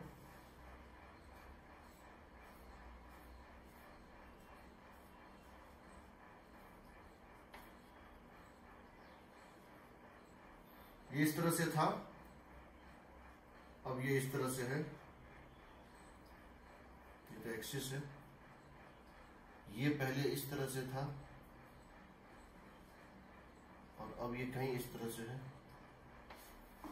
ठीक है, ये एंगल है थीटा, ये एंगल है थीटा, ये एंगल है फाई, ये एंगल है फाई। हम इसको दोनों मेथड से बना सकते हैं, टॉर्क मेथड से भी और एनर्जी मेथड से भी। हम इसको दोनों मेथड से, हम इसको टॉर्क मेथड से बनाते हैं। हम बोलते हैं मान लेते हैं इस नई पोजीशन में इसमें टेंशन है T, और इसमें भी तब टेंशन बाय सिमेट्री क्या होगा, T ही होगा। तो क्या हम लिख सकते हैं वर्टिकल कंपोनेंट इसका क्या होगा, टेंशन का वर्टिकल कंपोनेंट क्या होगा, T cos फाई। इसका वर्टिकल कंपोनेंट क्या होगा ऊपर की तरफ, T cos फाई। दोनों मिलकर किसको बैलेंस करना चाहिए, mg को। So 2t cos phi equal to mg। सही है। इसका वर्टिकल कंपोनेंट, इसका वर्टिकल कंपोनेंट और इसका वर्टिकल कंपोनेंट किसको बैलेंस करेगा, वेट को। अब बताओ टॉर्क का बताओ, इस टेंशन का कंपोनेंट जो इस डायरेक्शन में होगा वो क्या होगा, T sin फाई। इसका जो ये फाई है, तो इसका जो टेंशन का कंपोनेंट होगा इस डायरेक्शन, वो क्या होगा, T sin phi. T sin phi, और ये डिस्टेंस कितना है, b/2 into b/2। T sin phi, देखो इस टेंशन का कंपोनेंट इस डायरेक्शन में, T sin phi plus b/2, ये हो गया इसका टॉर्क। उसी तरह इसका टॉर्क भी वही होगा, plus T sin phi into b/2। That should be equal to I alpha, होगा ना। यहां से तुम देखोगे आ जाएगा 2t sin 5 into b by two is equal to I about axis into alpha. तुम यहां देख सकते हो 2 से 2 कट जाएगा। अब क्या करो, दोनों को डिवाइड कर दो। अब क्या करो, दोनों को डिवाइड कर दो तो कितना आ जाएगा, t से t कट जाएगा, tan 5 into b by two, यही ना, tan 5 into b by two is equal to I axis into alpha by m g. सही है। अब तुमको आई एक्सिस पता है, आई एक्सिस क्या होता है, एम एल स्क्वायर बाय 12, ये होता है ना, into alpha by m g. यहां से तुम क्या देखते हो, आ जाएगा अल्फा इज इक्वल टू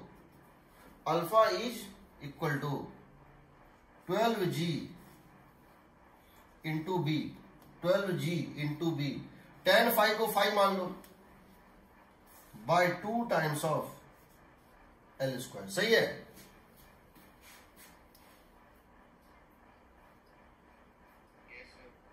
क्या निकल गया, नहीं निकला, क्यों नहीं निकला, तुम ये बताओ, ये जो अल्फा होगा ये rate of change of theta होगा या rate of change of phi होगा,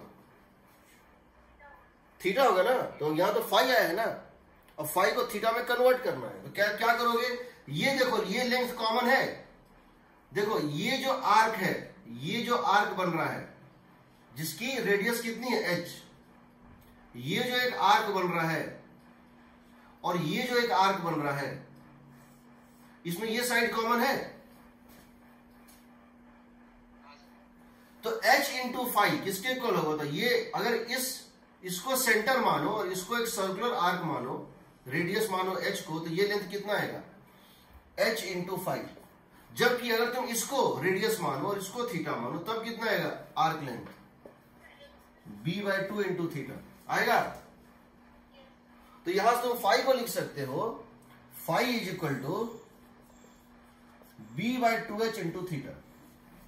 यहां डाल दो, फाई बदले क्या डाल दो, ये हो जाएगा 6GB by L square, 6GB by L square, और फाई के बदले हो जाएगा b by two h into theta. सही है ना।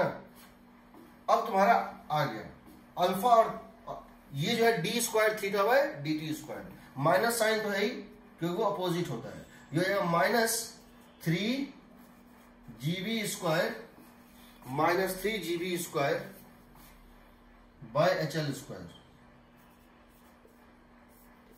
ठीक है। यहां से ओमेगा क्या हो जाएगा, under root of 3b square g, omega is equal to under root of 3GB square by h l square. ठीक है, 3GB square by h l square. अगर यही धागा एंड में लगा होता और यही धागा एंड पे लगा होता, यहां और यहां, तो b बाई टू की b की वैल्यू क्या होती, अब b और l तब हो जाता इक्वल, तब b और l हो जाता इक्वल, ये ना, तो उस केस में ये और ये कट जाता। याद रखना, अगर ये एंड पे लगा है, अगर यही धागा एंड पे लगा है, तो जो b लेंथ है और जो a लेंथ है दोनों इक्वल होगा, तो ये और ये कट जाएगा। उस केस में लेंथ के इंडिपेंडेंट आता है, उस केस में लेंथ के इंडिपेंडेंट आता है, उस केस में सिर्फ किस पे डिपेंड करेगा, इस h पे, इस लेंथ से कोई मतलब ही नहीं रहता है। ठीक है।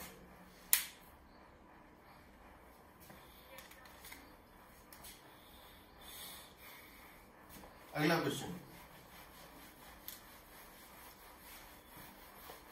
अगर आपसे क्वेश्चन इस तरह से पूछा जाए,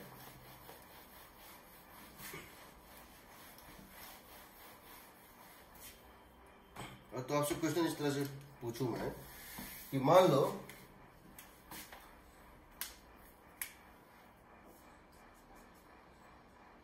ये एक रूफ है, ये एक रूफ है, और आपने क्या किया है कि दूसरा आपने क्या किया है, एक सरफेस यहां पर भी,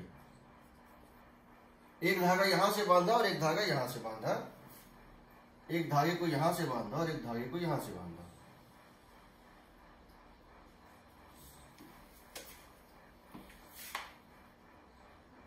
ये मान लो परपेंडिकुलर है, यहाँ ये एक थ्रेड है, ये एक थ्रेड है जिसका लेंथ है L1 और ये एक थ्रेड इसका लेंथ है L2 और ये बॉब है इसका मास m। इसको थोड़ा सा बाहर खींच के छोड़ दो, इसका टाइम पीरियड निकालना है, इसका टाइम पीरियड निकालना है। ठीक, find the time period of oscillation, find time period of oscillation normal to the plane of paper. तो देखो इसमें तुम ये समझ सकते हो कि ये पॉइंट तो रेस्ट पे रहेगा और ये पॉइंट रेस्ट पे रहेगा। ऐसा कोई क्वेश्चन हो तो 2 पॉइंट रेस्ट पे दिया हुआ है, उन दोनों पॉइंट को ज्वाइन कर दो।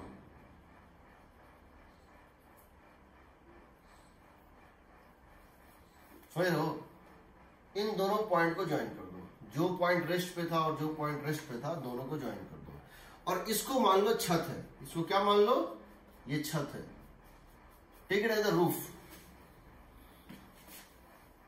यहां से ड्रॉप कर दो एक परपेंडिकुलर, यहां से ड्रॉप कर दो परपेंडिकुलर। अब ये सिंपल पेंडुलम बन गया, अब ये सिंपल पेंडुलम बन गया, या इसको कह सकते हो कंपाउंड पेंडुलम बन गया, जो समझ लो। ये एक सिंपल पेंडुलम बन गया जिसकी ये लेंथ L जो है और इस डायरेक्शन में G की कंपोनेंट होगी, G की कंपोनेंट इस डायरेक्शन में, वो काम आएगा। ये हो गया G इफेक्टिव। इसकी टाइम पीरियड आएगी T equal to 2 pi under root of L by G effective.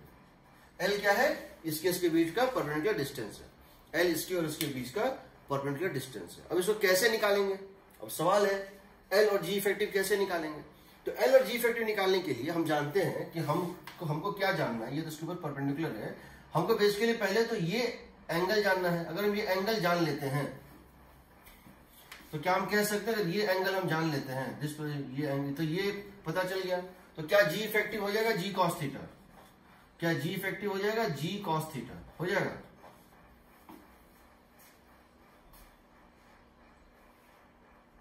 सही है, G इफेक्टिव हो जाएगा G cos, क्योंकि G इस डायरेक्शन में कोई मतलब ही नहीं, इधर का होता है G cos थीटा। यानी हमको थीटा निकालना पड़ेगा, थीटा हमको निकालना पड़ेगा, ठीक है, थीटा निकालना पड़ेगा। दूसरा ये L निकालना है, ये L निकालना है, तो कैसे करेंगे। हम जानते हैं ये लेंथ हो जाएगा, बिकॉज ये दिया है परपेंडिकुलर, ये L1 है और ये L2 है, ये L1 लेंथ है और ये L2 लेंथ है, ये हो जाएगा under root of L1 square plus L2 square हो जाएगा। तो इस L को कैसे निकालें, इस L को कैसे निकाल, ये एंगल अगर थीटा होगा, ये थीटा है, ठीक है। तो पहले तो हम ये कर सकते हैं, G इफेक्टिव निकालना है तो पहले तो हम ये कर सकते हैं कि हम इस L को निकाल लेते हैं। कैसे निकालेंगे, एरिया ऑफ द ट्राइंगल तो सेम होगा, half into base into height, half into base into height, L1 into L2 is equal to half into L into under root of L1 square plus L2 square होगा। ये जो triangle दिख रहा है ऐसे करके, इसका एरिया क्या होता है, half into base into height. तो ये देखो एक साइड है L1 और दूसरा है L2 और दोनों म्यूचुअली परपेंडिकुलर है। एक तरीका तो हो गया हाफ L1 इंटू L2, यही ना। और दूसरा तरीका है कि यहां से ड्रॉप कर दे परपेंडिकुलर, जिसका लेंथ नहीं पता है, लेट दिस बी L, और ये लेंथ कितना है, under root L1 square plus L2 square, यहां से L निकल जाएगा ना। हमको L निकालना है, L1 ये दिया है, L2 ये दिया है, L1 और ये दिया हो, हमको इस परपेंडिकुलर का लेंथ निकालना है। कैसे निकालेंगे, हाँ एरिया इक्वेट करके, ताकि हम L निकाल पाए in terms of L1 and L2। दूसरा हमको थीटा निकालना है, क्या होगा, सेम ट्रायंगल है ना।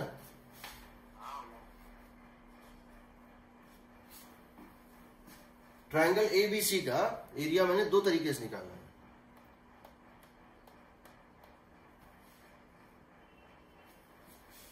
एरिया ऑफ ट्रायंगल ABC नहीं आएगा, क्या होगा, हाँ ये सच सही है। हाँ, और फिर सेकंड वाला एबीसी का ये कैसे होगा सर? क्यों? अच्छा, ओके ओके सर, दिखा दिखा दिखा। सही है ना? हाँ यार कोई और मेथड से तुम निकाल तुमको एल निकाल, तुमको एक बात समझो कि निकालना क्या है, पहले ये समझना है तुम्हारा फोकस क्या है, ठीक है? उसके तुम्हारा अपना मेथड हो सकता है, तुम्हारा अपना मेथड भी हो सकता है, ठीक है?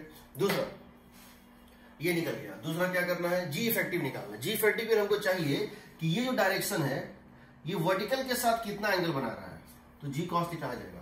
अब ये वर्टिकल के साथ कितना एंगल बना रहा है ये कैसे निकालेंगे, ये वर्टिकल के साथ कितना एंगल बना रहा है ये कैसे निकालेंगे, ये बताओ। What is the angle made by this with the vertical, ठीक है? तो अगर इसको ये मान ले दिस 90, दिस 90, ठीक है, दिस थीटा, ओके। सो क्या अगर ये थीटा है, ये भी थीटा होगा, ये ना, और ये थीटा होगा, तो बताओ sine theta, cos theta, tan theta कुछ निकलने का कोई तरीका बताओ कि हमको L1 L2 अगर पता है या ये तीन साइड पता है, ठीक है, हमको थीटा निकालना है, तो थीटा ये थीटा हो गया क्योंकि ये पैरेलल लाइन है और ये ट्रांसवर्सल है, ठीक है? ये हो गया थीटा, ठीक है? तो ये हो गया theta, this plus this, okay, ये थीटा, हाँ ठीक है। हम थीटा कैसे निकालेंगे, हमको आई थिंक हमको एक और इंफॉर्मेशन चाहिए होगा कि इन दोनों पॉइंट ऑफ सस्पेंशन के बीच का हॉरिजॉन्टल डिस्टेंस कितना है। ये पॉइंट और ये पॉइंट जो है, एक की लेंथ है L1, एक की है L2, ये अगर हॉरिजॉन्टल सेपरेशन दिया है x नॉट, तो यहां से क्या लिख देंगे बताओ, यहां से cos थीटा क्या हो जाएगा बताओ, cos थीटा कितना हो जाएगा, x नॉट बाय होगा, x nought by under root of L1 square plus L2 square हो जाएगा।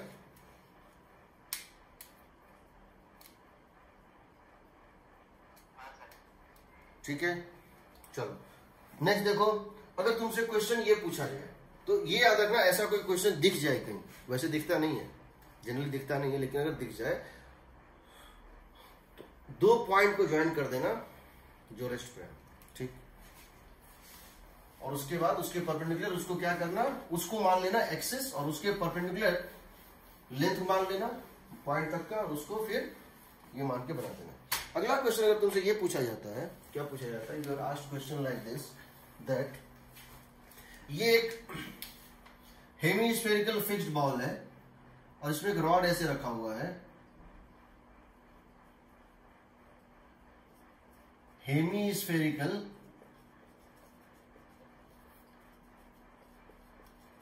स्मूथ बॉल, और यहां एक रॉड जो है रखा हुआ है, और अब आप क्या कर रहे हैं,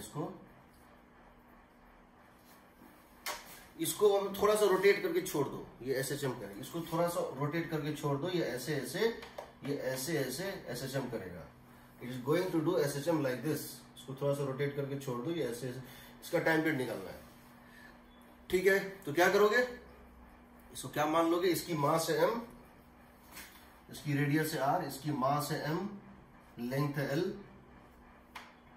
और यहां से यहां तक की डिस्टेंस कुछ मान लो, और मान लो ये r/2 है,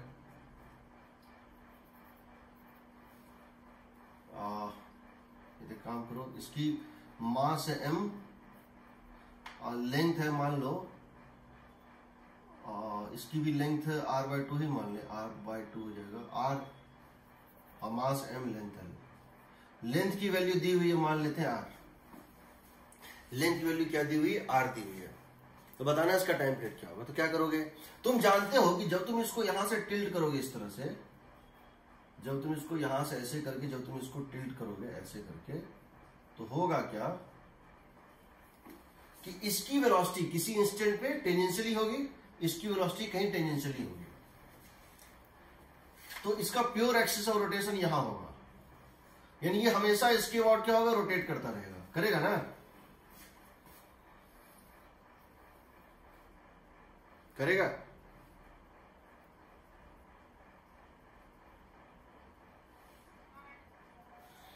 ये किसी मोमेंट पे चला जाएगा, इसकी वेलोसिटी टेंजेंशियल इधर, टेंजेंशियल इधर, यहां ड्रॉप करो परपेंडिकुलर, यहां ड्रॉप करो परपेंडिकुलर, ये इसका होगा हमेशा रोटेशन, एक्सिस ऑफ रोटेशन ये होगा हमेशा, ठीक है।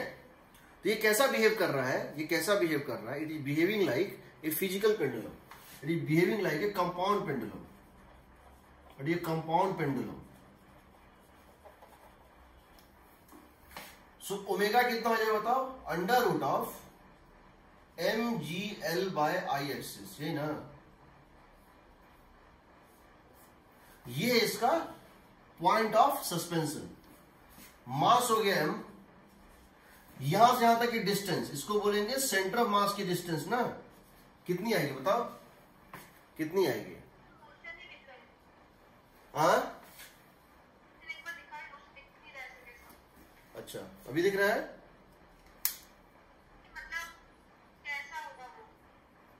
कैसा होगा,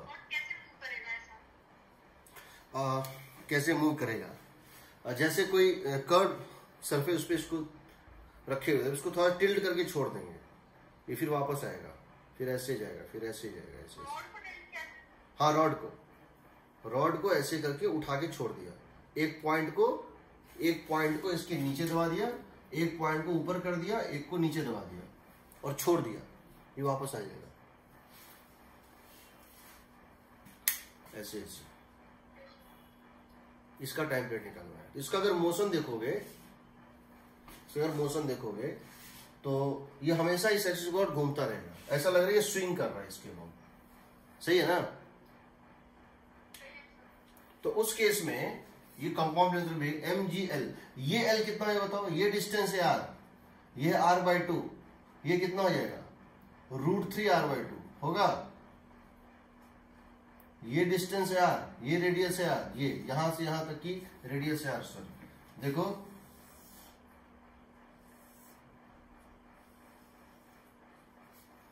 ऐसे था ये, तुम जो इसको टिल्ट करोगे यहां से, फिर ये वापस आ जाएगा, इसको छोड़ दोगे ये वापस चला आएगा, फिर इसको यहां से यहां तक, यहां से यहां तक, ऐसे ऐसे पड़ता है, ये सेंटर इसका रेस्ट पे रहेगा, इसके बाद ये घूमता रहेगा ऐसे। तो ये बताओ, हम कह रहे हैं इसकी about pure axis of rotation ये होगा, सही है कि गलत? ये कहीं भी चला जाए, इसकी एक्सिस ऑफ रोटेशन ये रहेगी, सही है? ये हो गया L, ये L निकालना है, ये डिस्टेंस है R, radius of the sphere, इसकी लेंथ दी हुई है R, यानी ये डिस्टेंस कितनी होगी, r/2। तो ये डिस्टेंस कितनी आ जाएगा, √r² माइनस r/2 का स्क्वायर, ये हो जाएगा L इक्वल टू आ जाएगा √3r/2। ठीक, आई एक्सिस कैसे निकालेंगे? आई वॉट एक्सिस हो जाएगा, I about centre of mass plus ml² होगा, ICM प्लस ml² होगा, and that is equal to I about centre of mass का मतलब है ml²/12 plus m into L कितना निकाले थे, √3r/2 का होल स्क्वायर। यहां इसको डाल देंगे, आई एक्सिस भी चलाएगा, करेक्ट? ठीक है, अगला क्वेश्चन देखो।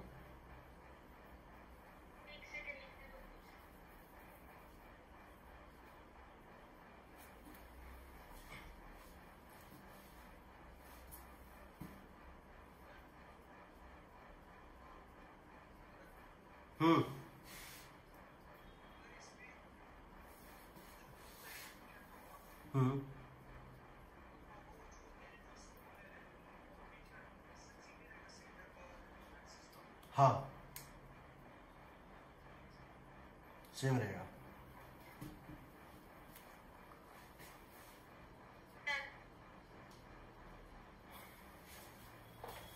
देखो,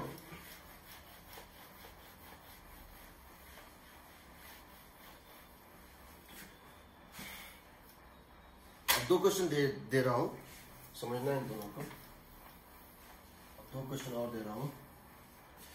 एक तो क्वेश्चन ये है कि ये एक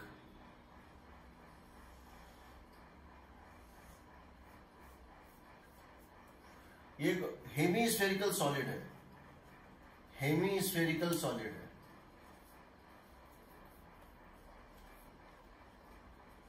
रेडियस है r, और ये यहां रखा हुआ था। आपने थोड़ा सा टिल्ट करके छोड़ दिया, ये रफ सरफेस है और ये रफ सरफेस है। तुमने इसको थोड़ा सा टिल्ट करके छोड़ दिया, तुमने इसको थोड़ा सा ऐसे टिल्ट किया और छोड़ दिया।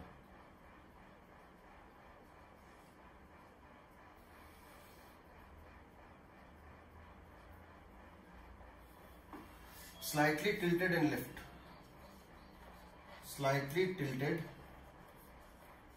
and left means theta tends to 0, which is very very small.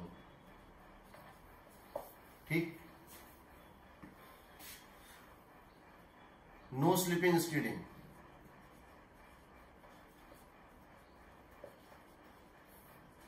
find time period। ठीक, कैसे निकालेंगे, कैसे निकालेंगे? तो क्या होगा? हाँ, तब भी करता, उसका टाइम पीरियड अलग आएगा, उसका टाइम पीरियड अलग आएगा, इसका टाइम पीरियड अलग आएगा। देख लो, ठीक है। What is?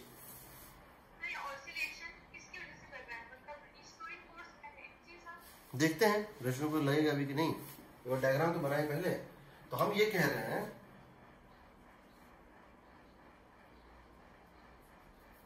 हम ये कह रहे हैं कि इस तरह से था पहले और अब ये इस तरह से है।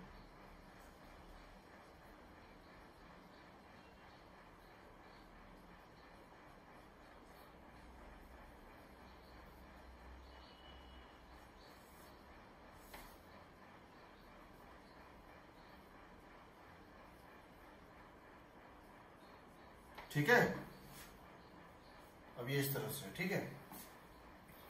तो ये बताओ, इसको यहां से, ये इसका सेंटर तो मूव नहीं करेगा, मतलब इसका जो सेंटर है स्फेयर का वो तो मूव नहीं, उसकी हाइट तो वही रहेगी, वही रहेगी ना। ये हो गया इस पे परपेंडिकुलर, ये ना। सेंटर मास यहां होना है, सेंटर मास कहां पे है? यहां पे कहीं होगा, होगा ना। सेंटर मास कहीं यहां होगा, सेंटर मास पे फोर्स लग रहा होगा कितना? mg।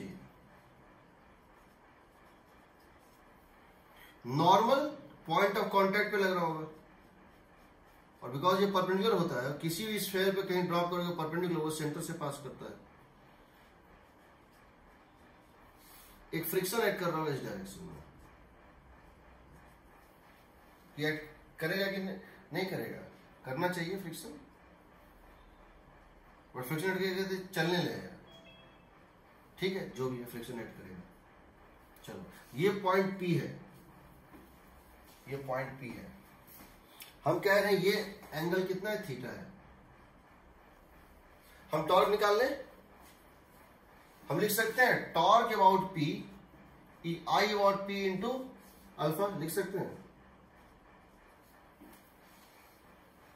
लिख सकते हैं।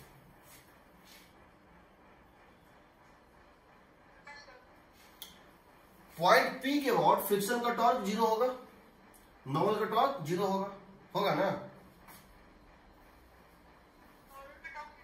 नॉर्मल का भी 0, फ्रिक्शन का भी 0, सिर्फ mg का होगा। mg इंटू ये डिस्टेंस होता है 3r/8 होता है। सॉलिड स्फीयर के केस में जो सेंटर ऑफ बेस से हाइट होती है वो 3r/8 इंटू 3r/8 कितना? लाइन ऑफ एक्शन इस एक्सिस से कितनी दूर है? इस एक्सिस से ये लाइन ऑफ एक्शन कितनी दूर है? साइन थीटा, सही है जी। ये डिस्टेंस कितनी है? साइन थीटा है। mg का line of action point P से कितने डिस्टेंस से सेपरेटेड है? 3r/8 साइन थीटा, सही है, is equal to I about point P, इसके अबाउट इंटू अल्फा। अब I अबाउट पॉइंट P कैसे निकालेंगे? अब I अबाउट पॉइंट P कैसे निकालेंगे, ये सबसे बड़ा क्वेश्चन है। बाकी तो क्वेश्चन बन जाएगा। इस साइन थीटा को मान लेंगे थीटा, इस साइन थीटा को क्या मान लेंगे? थीटा, क्वेश्चन बन जाएगा। तो क्या करते हैं बताओ, क्या किया जाए? तो क्या किया जाए? सेंटर के अबाउट सॉलिड हेमिस्फीयर का इसके वॉट पता है हमको, इसके वॉट पता है, चाहे सॉलिड हो, चाहे हाफ हो, चाहे फुल हो। इसके, क्योंकि अगर इसके वॉट मान लो x है, I है, तो इसके वॉट भी क्या होगा? I होगा ना। मतलब हाफ हो जाएगा जो पूरे स्फीयर का होता है, उतना ही रहेगा। हाफ होगा ना। हाफ मतलब अगर मास को भी ये रखो, अगर मास सेम रखो तो वही रहेगा। देखो हाँ, ठीक है ना। तो इसके अबाउट I अबाउट हम इसका नाम दे रहे हैं A, इसका नाम दे रहे हैं सेंटर ऑफ मास, और इसका नाम दे रहे हैं कितना? P। तो I अबाउट A हमको पता है कितना है, I अबाउट A मुझे पता है कितना है, 2/5 mr², ये है ना। बट I अबाउट A होता है ICM plus m into 3r/8 का स्क्वायर। सही है, ICM plus m into 3r/8 का स्क्वायर। सही है। यहां से हम ICM निकाल सकते हैं, यहां से ICM निकाल सकते हैं। दूसरा I अबाउट P क्या हो जाएगा बताओ, I अबाउट P कितना हो जाएगा? ICM प्लस 5r/8 का स्क्वायर होगा। I अबाउट P हो जाएगा ICM प्लस 5r/8 का स्क्वायर। सही है। m into 5 plus m into 5r/8 का स्क्वायर। सही है।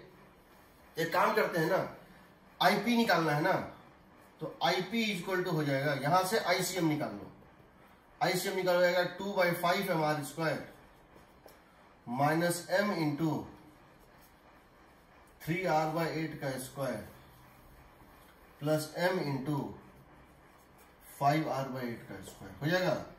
That is IP equal to 2/5 mr² plus 25 में से 9 गया 16, 25 में से 9 गया 16 mr²/64 होगा ना। ये हो गया 1/4, ये हो जाएगा देखो 28 plus 5 13 mr²/20, I think so 13 mr²/20। सही है।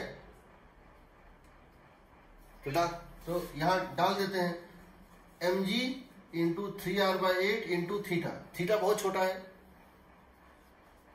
IP का मतलब है 13 mr²/20 into alpha.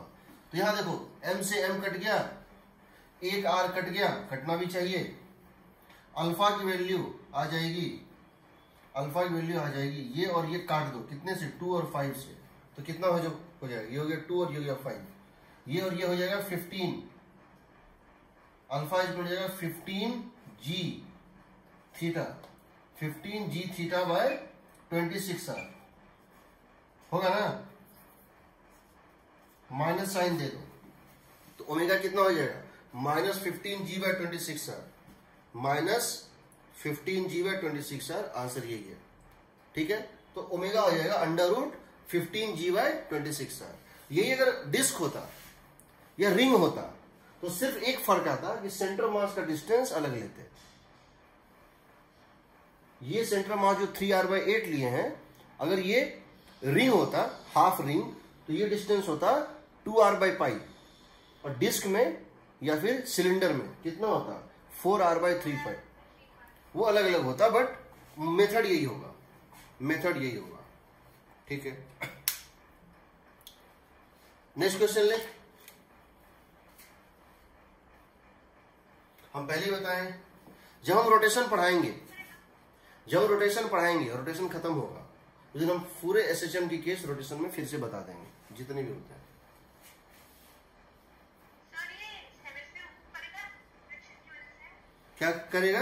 Hemisphere, translation motion होगा सर इसका? हाँ बिल्कुल होगा, बिल्कुल होगा। इसमें दोनों मोशन होगा। इसकी सेंटर ऑफ मास एक्सिलरेट भी करेगी और अल्फा भी होगा, दोनों होगा। सर फ्रिक्शन होने या नहीं होने से टाइम पीरियड को कोई फर्क नहीं पड़ेगा ना? पड़ेगा पड़ेगा। क्यों पड़ेगा? जैसे भी आप non sequence point difference point लगाओगे नहीं होगा, तो फिर क्या आएगा? अगर फ्रिक्शन नहीं होता तो आप इस एक्सिस के बाद टॉर्क नहीं निकाल सकते थे। अगर फ्रिक्शन नहीं होता, देखो यहां फ्रिक्शन है इसलिए ये पॉइंट नो स्लिपिंग स्टेट में है ना। इसका मतलब है कि पॉइंट P और ग्राउंड की वेलोसिटी, पॉइंट ऑफ कॉन्टैक्ट की वेलोसिटी सेम है। नो स्लिपिंग स्टेटिंग मतलब क्या होता है कि पॉइंट P और ग्राउंड की वेलोसिटी सेम है, यानी वो जीरो है, यानी वो इनर्शियल फ्रेम है।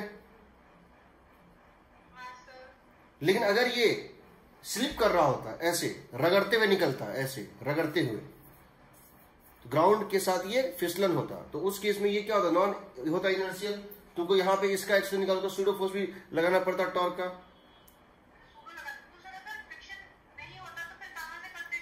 तब कैसे करते, तब कैसे करते, हाँ तब सेंटर मास फ्रेम में करते।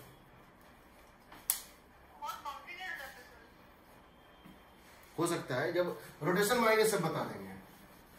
कॉम्प्लिकेटेड कहीं नहीं होता है, हमेशा एक ऐसा मेथड रहता है जो कॉम्प्लिकेशंस को नहीं आने देता है।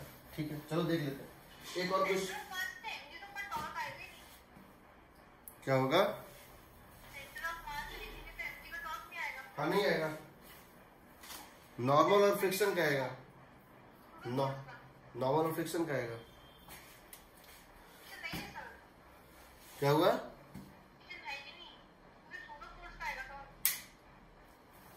हम सूडो फोर्स का टॉर्क नहीं लेना चाहते हैं, इसीलिए हम क्या करते हैं, जैसे सेंटर मास फ्रेम में अगर एक्सीलरेटेड फ्रेम है तो हम सेंटर मास फ्रेम को प्रेफर करते हैं, उससे उधर कॉम्प्लिकेशंस बच जाता है, कैलकुलेशन में कॉम्प्लिकेशंस नहीं आते हैं।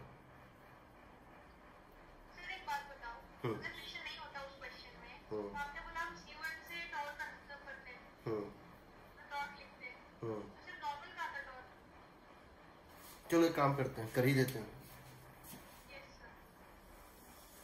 ये ऐसे था, फ्रिक्शनलेस है, स्मूथ है, तुमने इसको टिल्ट कर दिया ऐसे करके।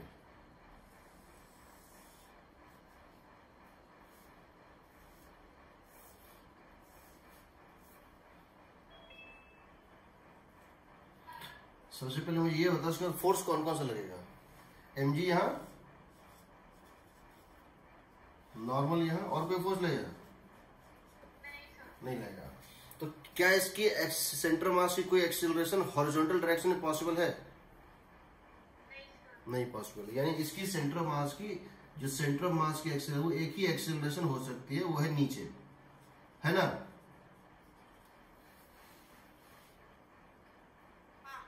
ठीक। दूसरा टॉर्क, सेंटर मास के अबाउट, सेंटर मास के अबाउट mg का टॉर्क है नहीं, टॉर्क किसका है, इसका है ना torque. Torque due to normal है ना सिर्फ, ठीक है। बिकॉज ये टॉर्क ड्यू टू नॉर्मल है, इसका मतलब क्या हो गया कि इसके पास एक angular acceleration centre mass frame में अगर देखें तो अल्फा भी होगा, होगा ना। ठीक है, अब बताओ ये जो पॉइंट है सेंटर, क्या ये सेंटर ऊपर या नीचे जा सकता है? ऊपर नीचे, सेंटर कहां जाएगा, ऊपर नीचे? सेंटर नहीं जाएगा ना, सेंटर नहीं जाएगा ना, सेंटर की हाइट फिक्स है ना ग्राउंड से। इसका मतलब सेंटर का वर्टिकल एक्सीलरेशन 0 है। सेंटर की दो एक्सीलरेशन मिलेगी तुमको, एक मिलेगी ड्यू टू ट्रांसलेशनल, कितनी मिलेगी, ACM मिलेगी, मिलेगी कि नहीं, और एक मिलेगी A रोटेशन के कारण अल्फा इंटू 3r/8 मिलेगा।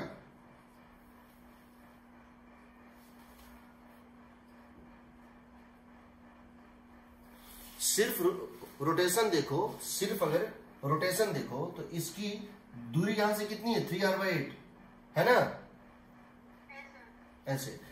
इसको किसको कैंसिल होना है बताओ, ये एंगल अगर थीटा है, यानी ये एंगल कितना है बताओ, 90 डिग्री माइनस थीटा है ना।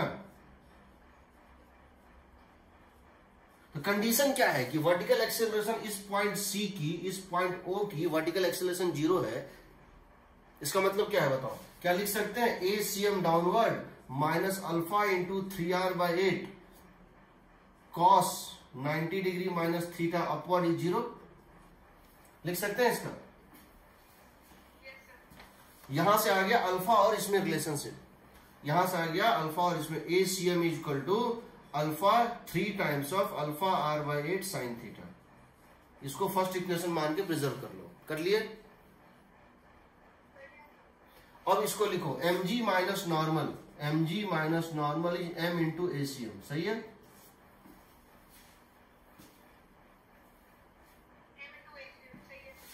दूसरा normal into centre mass axis को टॉर्क देख रहे हैं, normal into 3r/8, normal into 3r/8 sine theta is equal to I about centre of mass into alpha.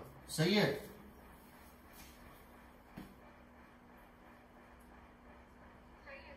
बस अब क्या करना है, यहां से n एलिमिनेट कर दो और इन दोनों से इसको एलिमिनेट कर दो। वैसे जब रोटेशन में आएंगे ना तुम लोग को सब कुछ बताएंगे। वंस ए चैप्टर, मुझे अब लग रहा है कि शायद मैंने गलती किया कि मैंने पहले ये ले लिया, एसएचएम ले लिया, क्योंकि मुझे लगता है कि मैं तुम लोग को जितना कुछ मैकेनिक्स में जो डीपर कंसेप्ट है सब बता देता, तो खैर, लेकिन अब मैं इसको दोबारा तो नहीं कर सकता हूं, लेकिन मैं इसको कर दूंगा। ठीक है? ये सब केसेस डील होंगे, मतलब तुमको हर वो पिक्यूलियर चीज जो नजरों से छूट जाता है वो तो जरूर बताया जाएगा। ठीक है? हाँ हाँ, साइन थीटा मान लो। ठीक है? अब देखो, मान लो तुमसे क्वेश्चन अगर मैं ऐसा पूछूं, लास्ट क्वेश्चन ले रहा हूं मैं, क्लास ऑफ करूंगा उसके बाद। ये एक फिक्स्ड हेमीस्फीयर है,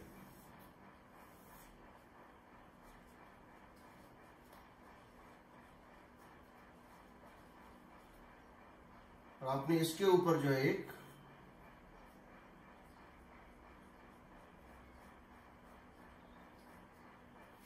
इस तरह से इसको रख दिया था, एक रॉड को रख दिया था। ठीक? ऐसे करके ये रॉड रखा हुआ था इसके ऊपर, इसको हल्का सा टिल्ट करके छोड़ दो, ऐसे करके ये ऐसे चम करेगा, ये ऐसे चम करेगा। देखो कर रहा है ना? इसका टाइम पीरियड निकालना है। ठीक है? ये रफ है, स्लिप नहीं हो रहा है, मास m, लेंथ l। इसको स्लाइटली टिल्ट करके छोड़ दो, बहुत कम से टिल्ट करके छोड़ दो, और बताना है इसका टाइम पीरियड क्या होगा। ठीक है? हल्का सा टिल्ट करके इसको थीटा करके छोड़ दो, इसका टाइम पीरियड निकालना। तो क्या करेंगे हम? क्या करते हैं, इसको टिल्ट करके देखते हैं क्या होगा। बहुत छोटा टिल्ट किया गया है, आप इसको, बहुत छोटा है, खाली बड़ा करके दिखा रहे हैं इसको थोड़ा सा।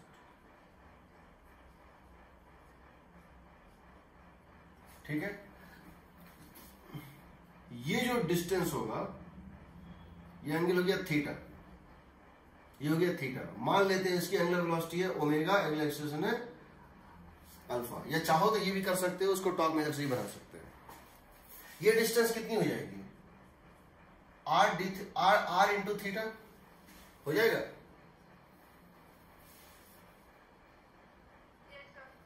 अब तुम इसको दोनों मेथड से बना सकते हो। कौन कौन सा? एक तो इसको तुम टॉर्क मेथड से बना सकते हो। तुम ये कह सकते हो कि इसके अबाउट टॉर्क निकाल लो, mg नीचे, नॉर्मल यहां लग रहा होगा, फ्रिक्शन भी यहां कहीं लग रहा होगा इस टाइप से, बट इस पॉइंट P के अबाउट नॉर्मल फ्रिक्शन का टॉर्क नहीं है। तो क्या लिख दोगे? mg इंटू r थीटा, ये लेंथ है r थीटा, कितना हो जाएगा? r theta this plus this 90 cos theta, यही ना? देखो तो ये हो जाएगा r थीटा कॉस थीटा, ये लेंथ है, देखो ये लेंथ है r थीटा। ठीक है? ये है थीटा, जो लिख दोगे r थीटा कॉस थीटा, ये होगा ना टॉर्क। mg mg इंटू यहां से इसकी डिस्टेंस कितनी है r थीटा cos थीटा, ये ना, is equal to ip into alpha हो जाएगा। हाँ क्या हुआ? अच्छा देखो मैं इसको फिर से बता रहा हूं, देखो